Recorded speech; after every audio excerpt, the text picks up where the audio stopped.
Assalomu alaykum. Yaxshimisizlar? Qabulimizda hozir studentimiz turmush o'rtoqlarini olib kelgan ekanlar. Ahvoli qarang. Oyoq qizarib ketgan, kishi og'riq bo'lyapti.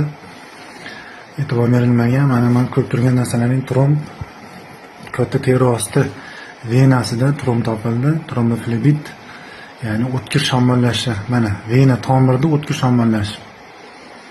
Tromb tiqilib qolgan. Og'riq bo'lgan, isitma chiqargan o'shatga mesni mana. Ko'ryapsizlarmi? Tomirning ichida tromb turibdi. O'sha tromboflebit, o'tkir tromboflebit. Ko'p odam e'tibor bermaydi. O'sha tomirning ichidagi mana tromb qator o'sha chap oyog'ida o'sha boldir sohasida turibdi bu.